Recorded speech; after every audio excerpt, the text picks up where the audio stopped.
नमस्कार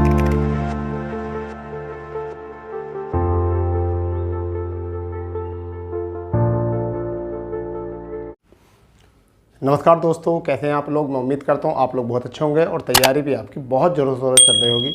स्वागत है आपका अपने इस प्लेटफॉर्म पर। दोस्तों, मैं आपके साथ प्रस्तुत हूं संविधान क्लास के साथ, और आज जो हमारा सेशन है वो 10वीं क्लास हमारी सेशन की है, ठीक है। और इस क्लास में आपको बहुत कुछ ऐसा नया सीखने को मिलेगा जो अभी तक आपने जानकारी से बाहर रख रखा है, यानी कि अभी तक आपको उस चीज़ की नॉलेज नहीं है। जानकारी थोड़ी बहुत है, परंतु उसी अधूरे ज्ञान के सहारे जो है आप लोग आगे बढ़ रहे हैं। देखिए क्या होता है, हमने लास्ट क्लास में पढ़ाया था देशी रियासतों का एकीकरण और भारत का विभाजन। भारत का विभाजन 2 राज्यों के रूप में हुआ था, यानी 2 राज्य देशों के रूप में, एक तो पाकिस्तान और भारत। तो हमने अंतिम देशी रियासतों के बारे में पढ़ा था, जैसे कि मणिपुर पढ़ लिया था हमने, जूनागढ़ पढ़ा था, और आपने जूनागढ़ पढ़ लिया था, हैदराबाद पढ़ लिया था और कश्मीर पढ़ लिया था। जब 1947 यानी 15 अगस्त 1947 को देश आज़ाद हो गया, तो उस समय पर हमारे ब्रिटिश प्रांत जो थे, जो हमें 11 प्रांत थे, वह मुख्य प्रांत थे। जो 11 प्रांत थे वो हमारे मुख्य प्रांत थे। उसके बाद में जो आया वो हमारा एक उठा राज्य पुनर्गठन और नए राज्यों का निर्माण, ठीक है। लगातार भाषाई आंदोलन शुरू हो रहे थे और नए राज्यों के निर्माण शुरू किया गया, और उन्हीं को सबको नज़र में रखते हुए, ठीक है, हमने कुछ आयोग पढ़ने हैं और कुछ नए राज्यों का किस तरीके से निर्माण हुआ और किसका आयोग ने उसमें भूमिका निभाई, और किस तरीके से उन नए राज्यों को, जो आज हम 28 राज्यों के रूप में देखते हैं, इनकी संख्या 29 में हुई, और किस तरीके से जम्मू कश्मीर का विलय हुआ, किस तरीके से जम्मू कश्मीर को केंद्र शासित लद्दाख के रूप में कन्वर्ट किया गया, और दमन द्वीप और दादर नगर हवेली को एक यूटी के रूप में कन्वर्ट किया गया, ठीक है। किस तरीके से गोवा को पूर्ण राज्य का दर्जा दिया गया, किस तरीके से हिमाचल प्रदेश को यूटी से पूर्ण राज्य का दर्जा दिया गया। आज हम सारी बात जो है आपके सामने ओपन करेंगे और क्रम से पढ़ेंगे कि कौन सा 15वां राज्य, कौन सा 16वां राज्य, 17वां राज्य, 18वां राज्य, 19, 20, 21, 22, 23 टोटल राज्य जो है आज हम क्रम से पढ़ेंगे किस किस डेट में कब कब हुए, ठीक है। ये बच्चों को बड़ा मुश्किल रहता है याद रखना, ठीक है। तो हम शुरू करते हैं। सबसे पहले देखिए क्या था। सबसे पहले एक आयोग का नाम रखना है आपको, एस.के. आयोग, ठीक है भाई। क्या आयोग रखना है नाम याद, एस.के. आयोग याद रखना है। क्या मतलब, भाषाई आंदोलन, भाषाई आंदोलन, ठीक है। भाषाई आंदोलन देश में बढ़ रहे थे, ठीक है। बहुत सारे आंदोलन देश में बढ़ रहे थे और नए राज्यों के पुनर्गठन की मांग कर रहे थे, ठीक है। उन्हीं नए राज्यों के पुनर्गठन की मांग को दबाने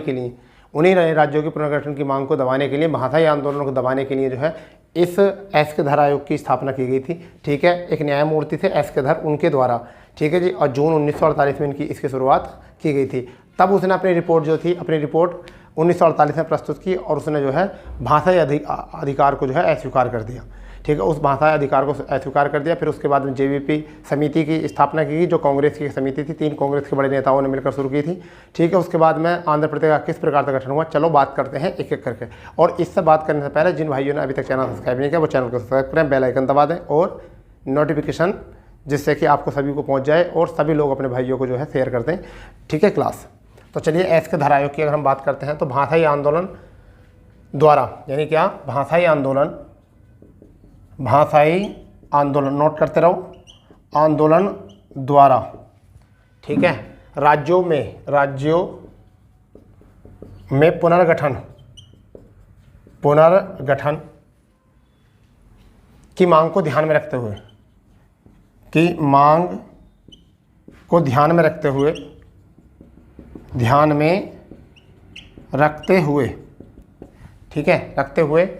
ठीक है, जून 1948 में, यानी कि जून 1948 में न्यायमूर्ति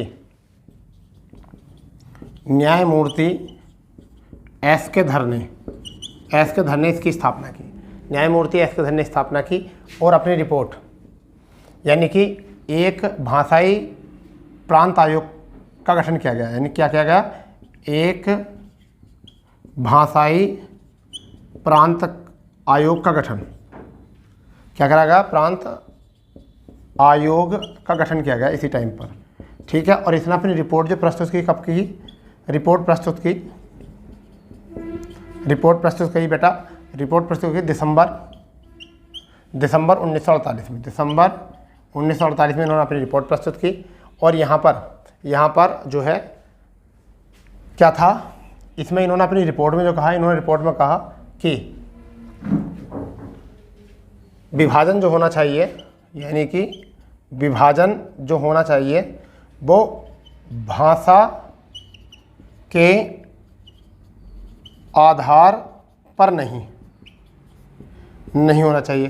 तो किसके आधार पर होना चाहिए? प्रशासनिक कुशलता के आधार पर। किसके आधार पर?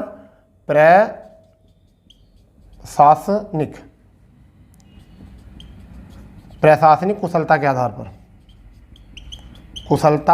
होना चाहिए। यानी इसको माना। तो पहले इस आयोग को समझ लीजिए। एसके धरा आयोग कौन था? क्या था एसके धरा आयोग?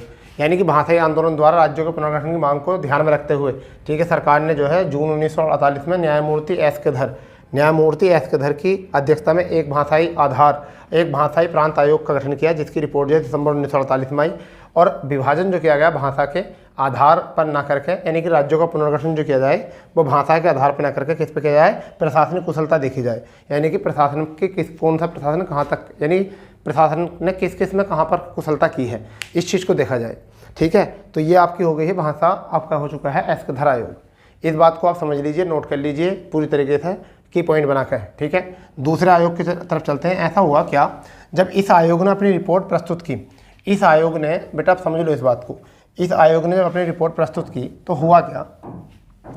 जब इस आयोग ने अपनी रिपोर्ट प्रस्तुत की तो क्या हुआ? असंतोष फैल गया देश में। देश में क्या है? असंतोष फैल गया, लोग आग बबूला हो गए, आंदोलन छिड़ने लगे बहुत ज़्यादा। यानी कि इस रिपोर्ट से आने से लोगों में असंतोष की स्थिति पैदा हो गई। उसी असंतोष को दबाने के लिए अब कांग्रेस के तीन कांग्रेस के प्रमुख नेता जो हैं, यानी कि पंडित जवाहरलाल नेहरू, ठीक है, वल्लभ भाई पटेल और पट्टाभी सीतारमैया, ठीक है, जेबीपी जिसे कहते हैं, पट्टाभी सीतारमैया, ठीक है, और आपके वल्लभ भाई पटेल और जवाहरलाल नेहरू, इन तीनों ने एक जांच समिति बनाई और उस जांच समिति से कहा कि हम एसके धर रिपोर्ट की जांच करेंगे। ठीक है, कि क्या इसका आधार है। तो अब हम समझने वाले हैं कि वो रिपोर्ट क्या है, वो क्या है समिति। तो देखिए, दूसरी समिति जो आती है आपकी, वो आती है जेबीपी समिति। कौन सी समिति आती है? जेबीपी समिति। इस बात को याद रखिए। ठीक है, इसे हम जांच समिति कहते हैं, यानी कि एसके धर आयोग की क्या है ये? जांच समिति। कैसी समिति है भाई ये? जांच समिति। इतनी बात याद रखना। ठीक है भाई, इतनी बात याद रखना। अब इन्होंने क्या करा, इसकी जो स्थापना हुई, वो कब हुई? वो अप्रैल 1949 में हुई। कब हुई? अप्रैल 1949 में। और किसने की? जवाहरलाल नेहरू, ठीक है, वल्लभ भाई पटेल, ठीक है, और पट्टाभी सीतारमैया। कौन है? पट्टाभी सीतारमैया,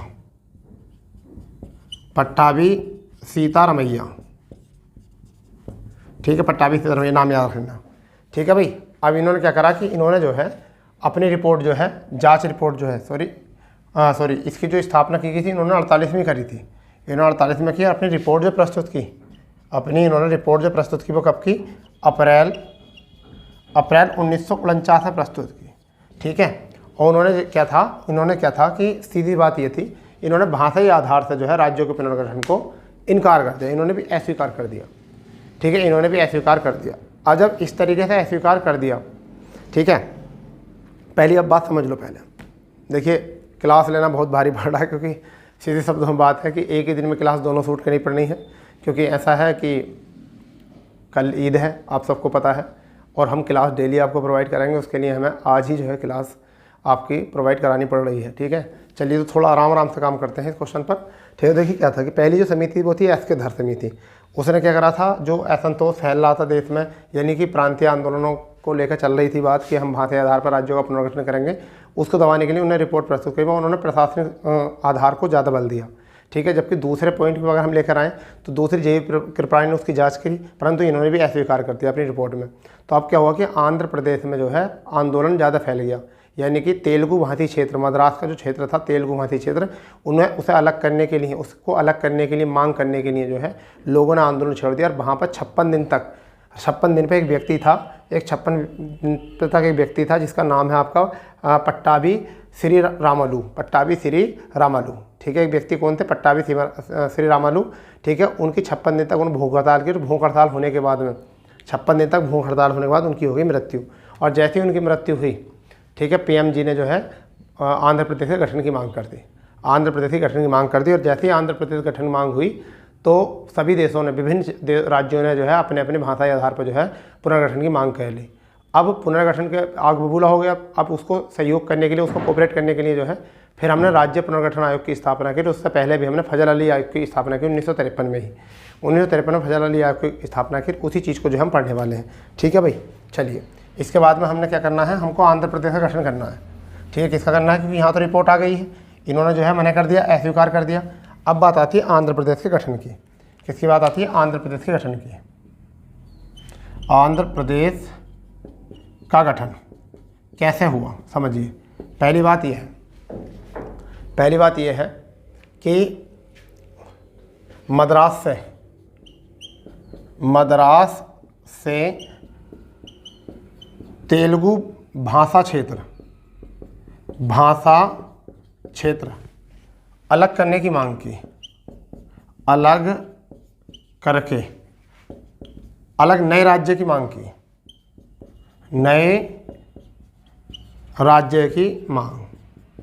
ठीक है, सरकार ने अस्वीकारा था इसको। ठीक है भाई, तो यहाँ पर क्या था, अरुणाचल प्रदेश बनाने की मांग की थी। परंतु यहाँ पर क्या हुआ, एक व्यक्ति थे, कांग्रेस नेता थे जिनका नाम है आपको पता होगा, जिनका नाम जो था वो था पट्टाभी श्री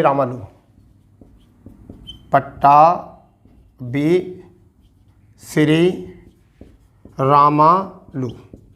ठीक है, इन्होंने कितने दिन की भूख हड़ताल करी, इन्होंने 56 दिन की हड़ताल करी। 56 दिन की भूख हड़ताल से हो गई क्या, इनकी मृत्यु। और जब इनकी मृत्यु होगी तो पीएम सर ने, यानी कि पीएम सर जो थे नेहरू जी ने जो है परमिशन दे दी 1 अक्टूबर 1953 को। 1 अक्टूबर 1953 को आंध्र प्रदेश के गठन की। किसकी, आंध्र प्रदेश के गठन की। अब आप समझिए, हो गया आंध्र प्रदेश का गठन। ऐसा हुआ था आंध्र प्रदेश गठन की, ये थी कहानी। ये थी आंध्र प्रदेश गठन की कहानी। यानी कि आंध्र प्रदेश गठन की कहानी हो चुकी है आपके सामने। यानी कि मद्रास से तेलुगु भाषा क्षेत्र को अलग करके नए राज्य के आंध्र प्रदेश के रूप में लोगों ने आंदोलन छेड़ दिया। और उसी आंदोलन के चलते जो है कांग्रेस नेता पट्टाभी श्री रामालू ने जो है 56 दिन की भूख हड़ताल कर ली, उसमें मृत्यु हो गई उनकी। और पीएम नेहरू जी ने जो है 1 अक्टूबर 1953 को जो है आंध्र प्रदेश गठन की मांग करती। और यही भाषा आधार पर गठित होने वाला पहला राज्य था। यानी क्या, भाषा आधार पर गठन होने वाला या गठित होने वाला पहला राज्य था। पहला राज्य बना। कौन सा बना, पहला राज्य यही बना। ये क्वेश्चन आ जाता है एग्जाम में, ये क्वेश्चन एग्जाम में आ जाता। तो आंध्र प्रदेश का गठन ये हुआ।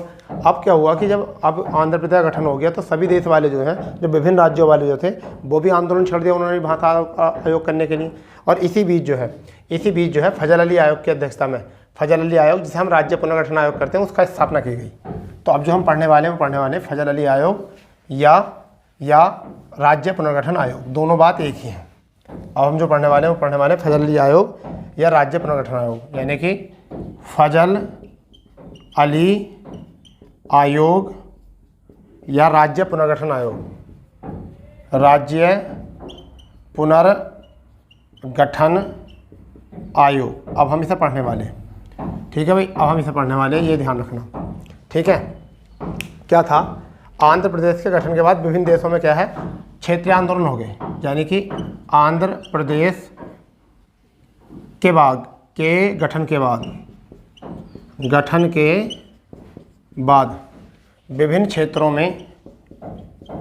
विभिन्न क्षेत्रों में आंदोलन हो गया।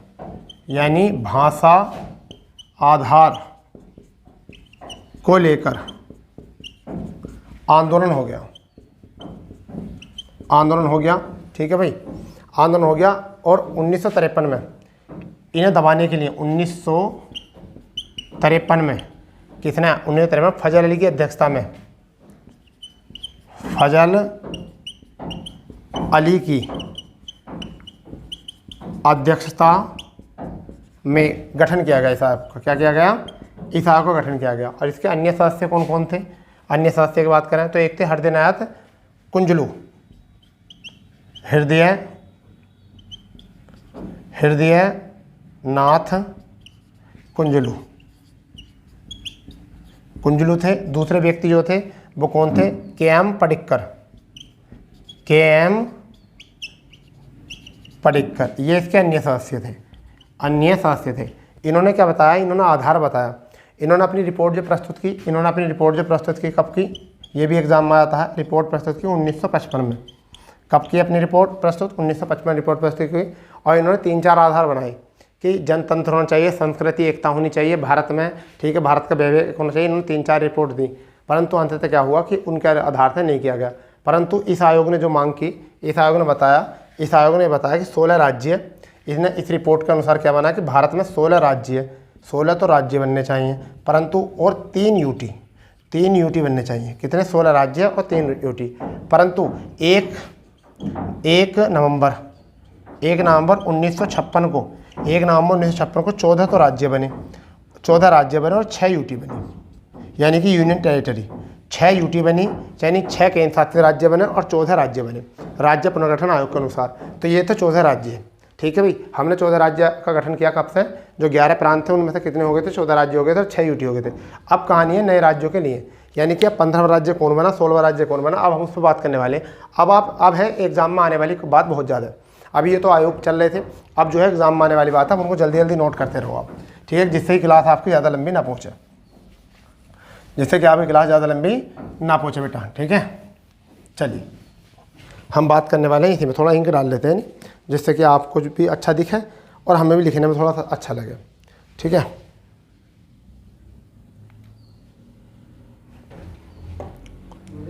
ठीक है भाई, तो पहले इस बात को समझ लो क्या है वो बात, ठीक है। देखिए 15वां राज्य जो बना था वो कौन सा बना था? अगर हम बात करें 15वां राज्य, तो 15वां राज्य जो बना था वो बना था गुजरात। क्या बना था? गुजरात बना था 15वां राज्य, ठीक है। और किससे अलग हो गए? ये द्विभाषी, यानी कि द्विभाषी राज्य था, जिसको हम कह सकते हैं मुंबई द्विभाषी राज्य था, ठीक है, जिसे 2 भागों में बांट दिया था। एक तो बांट दिया था महाराष्ट्र में, ठीक है, और एक में बांट दिया था गुजरात में। किसमें? गुजरात में, इसमें बांट दिया था। तो हमारा 15वां राज्य जो बना था गुजरात बना था, और कब बना था? 1960 में बना था, ठीक है। अब एक और बात याद रखना, मुंबई को जो है मुंबई जो कहा गया वो कब कहा गया? 1995 में कहा गया, यानी कि इसका जो नाम बना कि मुंबई जो रखा गया वो कब रखा गया? 1995 में। तो 15वां राज्य हमारा हो गया यहाँ से, यानी कि 15वां राज्य जो बना वो कौन बना? गुजरात बना, द्विभाषी मुंबई को अलग करके। तो एक महाराष्ट्र के रूप में कन्वर्ट हो गया और एक गुजरात में। तो नया राज्य गुजरात बना, क्योंकि महाराष्ट्र तो पुराना राज्य था, ठीक है ना। तो अब इसके बाद में हम देखते हैं 16वां राज्य कौन सा था। 16वां राज्य, तो 16वां राज्य जो था वो बना था हमारा 1963 में नागालैंड, यानी कि 1963 में। और कौन बना? नागालैंड बना। और नागालैंड किससे अलग होकर बना? ये नागा पहाड़ी क्षेत्र, ठीक है, और प्लस नागा पहाड़ी क्षेत्र और प्लस एक तवेंग सांग क्षेत्र था। कौन सा था? तवेंग सांग क्षेत्र, ठीक है। ये असम से बाहर का क्षेत्र था, असम से बाहर का क्षेत्र, ठीक है भाई, असम से बाहर का क्षेत्र था। इन दोनों को मिलाकर नागा क्षेत्र और तवेंग सांग क्षेत्र को बनाकर जो है वो क्या बना दिया? हमारा 16वां राज्य किसे बना दिया? नागालैंड को बना दिया। 16वां राज्य किसे बना दिया? नागालैंड को। तो बताइए अभी तक आपको क्लियर? 15वां राज्य गुजरात बना, द्विभाषी मुंबई से अलग होकर 1960 में, ठीक है। महाराष्ट्र और गुजरात के रूप में महाराष्ट्र मुंबई का रूप हो गया, ठीक है। मुंबई जो कहा गया वो कब कहा गया? 1995 में। 16वां राज्य जो बना वो कब बना? 1963 में। कौन बना? नागालैंड, नागा पहाड़ी क्षेत्र को और तवेंग सांग क्षेत्र को जोड़कर, जो असम से बाहर का क्षेत्र था। हो गए 16 राज्य ना। चलिए 17वां राज्य और 18वां राज्य देख लेते हैं क्या था, ठीक है। इसे नोट कर लो आप बिल्कुल, ठीक है। वीडियो रोक कर नोट कर ले करो, क्योंकि वरना तो अगर मैं आपको जल्दी जल्दी ना पढ़ाऊँ ना तो बहुत लंबी क्लास हो जाएगी। तो 17वां राज्य जो है कौन सा है? 17वां राज्य, ये 17वां राज्य जो है ये बना है आपका 1964 में। 1964 में कौन सा बना? हरियाणा बना। और किससे अलग होकर? पंजाब से अलग होकर। किससे? पंजाब से अलग होकर, पंजाब से अलग होकर, किससे? पंजाब से अलग होकर बना। और देखिए यहाँ पर ही दो बातें नोट करना है यहाँ पर, एक तो चंडीगढ़ यूटी बना, यानी केंद्र शासित प्रदेश बना, और यहाँ पर ही हिमाचल प्रदेश को भी यूटी का दर्जा दे दिया गया था। किसका? यूटी का। हिमाचल प्रदेश को यूटी का दर्जा दे दिया गया था। मगर चंडीगढ़ के वास्तुकार आ जाते हैं, तो कौन थे? ली कार्बूइयर कौन है? ये चंडीगढ़ के वास्तुकार हैं। तो पहले इस बात को याद करो, 17वां राज्य कौन बना? हरियाणा बना 1964 में, पंजाब से अलग होकर। ठीक है, और इसी समय पर चंडीगढ़ को यूटी का दर्जा देकर इसी समय पर हिमाचल प्रदेश को यूटी का दर्जा दिया गया। ठीक है, चलिए 18वें राज्य के रूप में कर लेते हैं। 18वां राज्य जो बनाया गया, किसे बनाया गया? कब? 1971 में।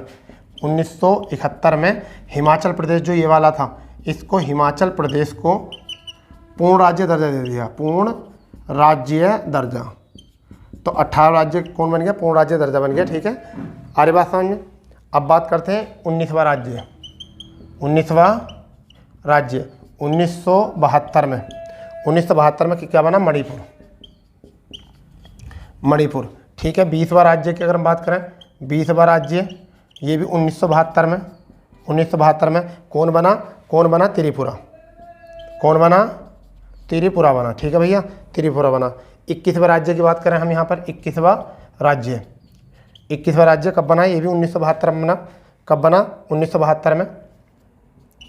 1972 में कौन बना? मेघालय ये बन गया। ठीक है जी, तो इनकी याद रखनी है आपको यहाँ से। ठीक है, इनको याद रखो पहले यहाँ से।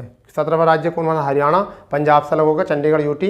ठीक है, ली कार्बोइयर इसके वास्तुकार थे। हिमाचल प्रदेश यूटी बना था, परंतु अगले ही वर्ष यानी कि अगले ही सत्र में 18वां राज्य 1971 में हिमाचल प्रदेश को जो है पूर्ण राज्य का दर्जा दिया, क्योंकि इसकी स्थिति सुधर गई थी। ठीक है जी, फिर 19वें राज्य के रूप में जो बनाया गया 1972 में मणिपुर को, 3 राज्य बने थे। 20वां राज्य जो बना 72 में बना, ये भी त्रिपुरा को बनाया गया। और 21वां राज्य के रूप में जो है 1972 में किसे बनाया? मेघालय को। नोट कर रहे हो आप? इसको नोट कर रहे हो इन बातों को? बताइए, अच्छे तरीके से नोट कर रहे हो? ठीक, चलिए अब 22वां राज्य के और 23वें आगे बढ़ते हैं, कौन कौन से वो राज्य थे। ठीक है भाई, आगे देखते हैं कि क्या कहानी है, कहानी में क्या ट्विस्ट है वो देख लेते हैं। तो 22वां राज्य तुम्हें पता ही है सबको, सिक्किम बनाया गया था 1975 में, यानी कि 22वां राज्य किसे बनाया गया था? सिक्किम को बनाया गया था। ठीक है, और ये कब बनाया गया था? 16 मई 1975 को। ठीक है, और कौन सा संशोधन करके? जल्दी बताओ, जल्दी याद हो गया होगा। 36वां। कब? 36वां संविधान संशोधन। 36वां संविधान संशोधन 1975 में किया गया था। ठीक है, क्योंकि इससे पहले इस पर पहला वंश जो था वो कौन सा था? पहले तिब्बत का भाग था, और तिब्बत में चोंगयाल वंश था। कौन सा वंश था? चोंगयाल वंश। किसका शासन था? चोंगयाल वंश का शासन था इस पर। ठीक है, तो हमने अधिग्रहण किया था, इस वजह 36वां संविधान संशोधन हमें करना पड़ेगा। तो 22वां राज्य कब बना? सिक्किम में बना, और 16 मई 1975 को। और कौन सा राज्य वो था? संविधान संशोधन 36वां संविधान संशोधन 1975 में। और पहला जो वंश था वो कौन सा था? चोंगयाल वंश था, तिब्बत में। ठीक है, इसका 23वां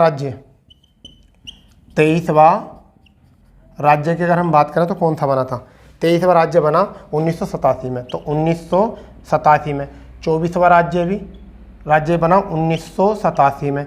25वां राज्य बना 1987 में। 1987 में हुए सारे काम। तो यहाँ कौन कौन से बने? एक तो बना मिजोरम जो बना वो बना 23वां। 24वां बना अरुणाचल प्रदेश। कौन सा? अरुणाचल प्रदेश। ठीक है भाई, अरुणाचल प्रदेश।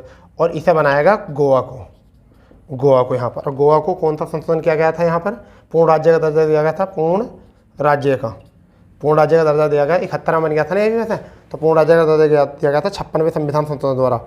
किसके द्वारा? 56वां संविधान संशोधन द्वारा भैया हो गया ये।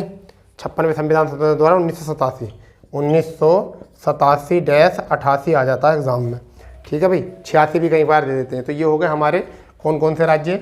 22वां राज्य हो चुका है, 23वां राज्य हो चुका, 24वां हो चुका, 25वां। सारे आपके सामने लिस्टेड हैं पूरे। ठीक है, इनको देख लीजिए किस किससे अलग हो, जल्दी करिए, नोट करिए इसको। ठीक है भाई, यह है 56वां संविधान संशोधन 1987-88 में।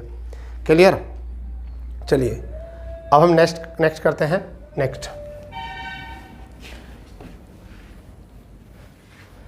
अब आगे के जो क्वेश्चन है 3-4 वो बहुत इंपॉर्टेंट, जहाँ से एग्जाम में आएगा क्वेश्चन। तो हमारा 26वां राज्य है, 26वां राज्य, तो इसे याद रखो। और कब रखा है? 1 नवंबर 2000 में, 1 नवंबर 2000 में 26वां राज्य बना। क्या 26वां राज्य का मतलब छत्तीसगढ़। तो किस है? छत्तीसगढ़। किससे अलग होके बना? छत्तीसगढ़। छत्तीसगढ़ किससे? एमपी से। एमपी से अलग बना, ठीक है। इसके बाद में 27वां राज्य जो बना, 27वां राज्य जो बना वो 9 नवंबर को बना और 2000 में बना। और क्या बना? यूके। यूके किससे अलग होकर? उत्तर प्रदेश से, यानी कि यूपी से अलग होकर बना, ठीक है भाई। अब यूके को पहले उत्तरांचल कहा जाता था, उत्तरांचल, मगर इसे उत्तराखंड कब से कहना शुरू करा है? 2007 से। 2007 से उत्तराखंड कहना शुरू कर दिया था, ठीक है। तो यूके हो गया, यूपी से अलग हुआ था, उत्तरांचल कहते थे पहले, उत्तराखंड जो कहना शुरू करा कब से किया? 2007 से, याद करना, ठीक है। 28वां राज्य जो बना 15 नवंबर 2000 को बनाया गया। और क्या बनाया गया? झारखंड। और किससे अलग हो गया? बिहार से अलग, ठीक है। बिहार से अलग किया गया, ठीक है भाई, बिहार से अलग किया गया। अब यहाँ पर 29वां राज्य है। 29वां राज्य जो बनाया गया वो कब बनाएगा? 2 जून 2014 को, ठीक है। क्या बनाएगा? तेलंगाना, ठीक है भाई, तेलंगाना। और किससे? आंध्र प्रदेश से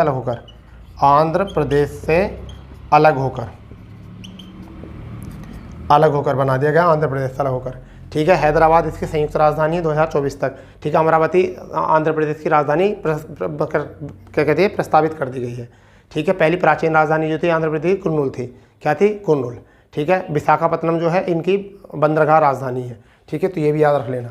इतना हो गया, परंतु अभी भी 28 राज्य है तो 29 कैसे हो गए? तो अभी जो जम्मू कश्मीर था उसको जो है यूटी में कन्वर्ट कर दिया, तो फिर ये 28 हो जाएंगे। अभी 29 हमने बता दिया, अब क्या होंगे? 28 हो जाएंगे। क्या? क्योंकि अभी जम्मू कश्मीर जो है ना वो यूटी में कन्वर्ट हो जाएगा, ठीक है भाई। तो चलिए, इतनी बात हो गई, नोट कर लिया आपने, इसको कर लिया नोट, इसको नहीं, ठीक। चलिए अब इसको रफ करते हैं। अब हम लेकर आते हैं नेक्स्ट बात क्या है। अभी हम बात कर रहे हैं जम्मू कश्मीर की, ठीक है भाई। तो जम्मू कश्मीर पुनर्गठन अधिनियम, जम्मू कश्मीर राज्य पुनर्गठन अधिनियम, जम्मू कश्मीर राज्य पुनर्गठन अधिनियम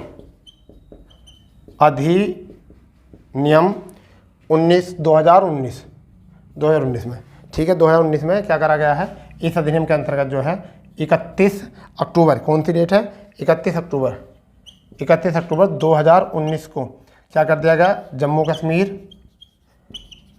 कश्मीर को अलग करके एक तो जम्मू ही लिखा दिया, जम्मू कश्मीर, ठीक है। और एक लद्दाख को, इन दोनों को क्या बना दिया? यूटी बना दिया, यानी कि यूनियन टेरिटरी बना दिया, इनको केंद्र शासित प्रदेश बना दिया। क्या बना दिया? केंद्र शासित प्रदेश, ठीक है भाई।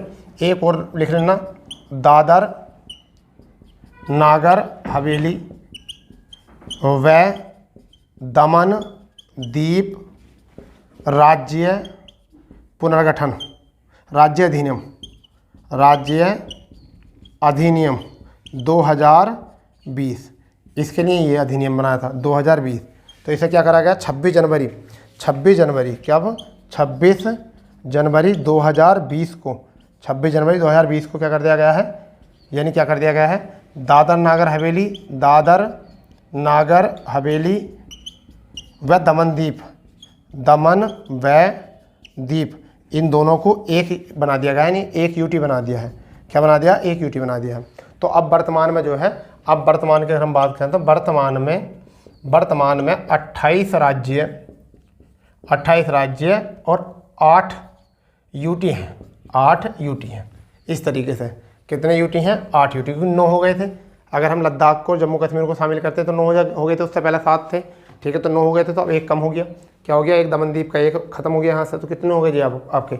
28 राज्य, 8 यूटी हो चुके हैं, ठीक है दोस्तों। तो ये जो था, ये था हमारा राज्य पुनर्गठन और नए राज्यों का निर्माण, ठीक है जी। जो भाग 1 के ही अंतर्गत आता है, जो भाग 1 के अंतर्गत ही आता है, ठीक है, संविधान के भाग 1 के अंतर्गत आता है। अब जो हम पढ़ेंगे क्लास में, अगली क्लास जो रहेगी वो हमारी भाग 2 की रहेगी, यानी कि भाग 2 मतलब नागरिकता को लेकर जो है हमारा क्लास रहेगी। हम कोई भी चीज़ जो है डाउट में नहीं छोड़ रहे, ठीक है। और शायद मैं उम्मीद करता हूँ आप लोगों को जो प्यार मिल रहा है उसको देखते हुए ऐसा लग रहा है कि आपको जो है सेशन में बहुत मज़ा आ रहा है, ठीक है। तो चलिए मिलते हैं नए सेशन के साथ, ठीक है। जय हिंद, जय भारत, वंदे मातरम।